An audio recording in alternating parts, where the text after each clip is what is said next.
Bom, falando agora sobre armazenagem, nós temos que a armazenagem e a movimentação, elas se complementam, né? Então há uma relação entre movimentação e armazenagem.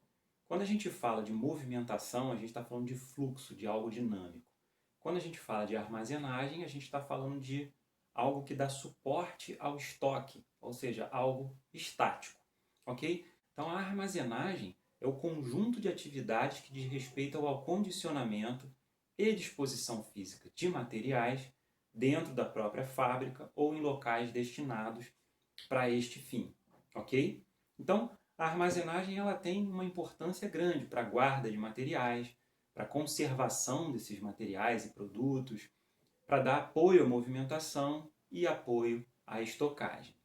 Então, a armazenagem ela tem algumas funções para criar utilidade de tempo, localização e de forma. Então, quando a gente fala de acondicionamento físico, de acesso a materiais e produtos, e de conservação desses produtos, a gente está falando de funções importantes da armazenagem. E aí um ponto importante que a gente tem que destacar na nossa aula. Você sabe a diferença entre manutenção de estoques e armazenagem? Comumente são tratadas como a mesma coisa, mas conceitualmente não são, né? Então, para a gente diferenciar, a estocagem está relacionada a um processo gerencial de organização e controle de itens que são armazenados.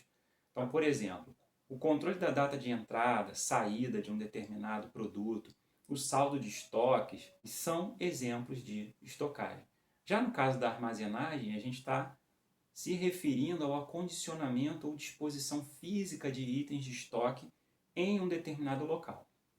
Então, por exemplo, um produto que tenha que ser armazenado com temperatura controlada, ou um item de estoque que tenha que ser guardado em silos, por exemplo, ou embalados, isso tudo diz respeito à armazenagem, à disposição física de produtos em um determinado espaço, ok?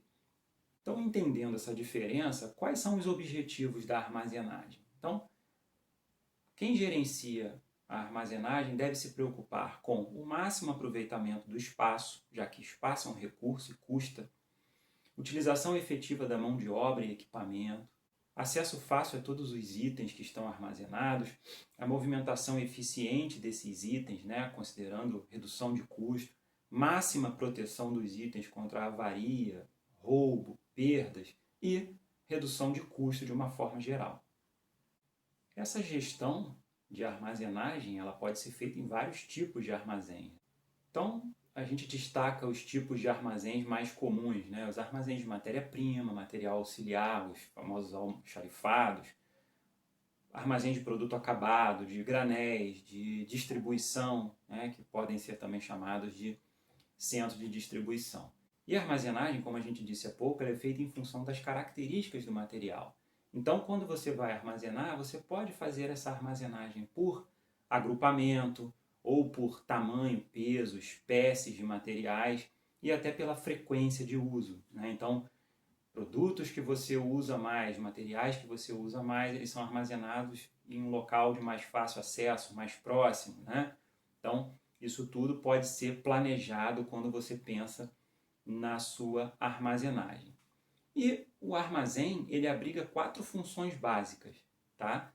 Recebimento de material, armazenamento conforme os critérios de estocagem, separação de produtos para abastecer a produção ou para enviar para o cliente e a expedição desses produtos e desses materiais. No recebimento, nós temos algumas atividades, como, por exemplo, recebimento de veículos para descargas, descarga e conferência de produtos, unitização ou fracionamento da carga, ok? No armazenamento, nós temos algumas coisas a destacar, como, por exemplo, o endereçamento, o local específico onde a gente vai armazenar aquele material, a forma de acondicionamento, se ele vai ficar empilhado, se ele vai ficar em estruturas porta-pallets, por exemplo, o controle da temperatura, controle de pragas, que podem avariar os materiais armazenados, proteção contra furtos e avarias e também a segurança de materiais e pessoas, ok? Na separação, que pode ser de matéria-prima, de material em processo, de produto acabado, nós temos algumas atividades de retirada do material da armazenagem, que pode ser manual ou automatizada, a utilização de equipamentos de movimentação para isso, embalagem que pode estar associada ao processo de separação e a unitização ou fracionamento de carga, ok? Bom, e no caso da expedição, que pode ser para clientes internos ou externos, nós temos a conferência da separação, ok? A emissão e conferência de documentos que vão acompanhar a carga, então, por exemplo, notas fiscais, conhecimento de transporte, e o carregamento de veículos para posterior expedição, ok? Um armazém, é claro que ele vai ter que ter uma estrutura física específica para recebimento, armazenagem, separação, expedição, e isso exige uma série de conhecimentos técnicos, inclusive de arquitetura e engenharia civil, ok? Um último item da nossa aula relacionado à armazenagem e que vai fazer muita falta para a gente entender um pouquinho alguns conceitos e algumas coisas relacionadas à estocagem é o que a gente chama de endereçamento, que nós já até comentamos nessa nossa aula aqui, né?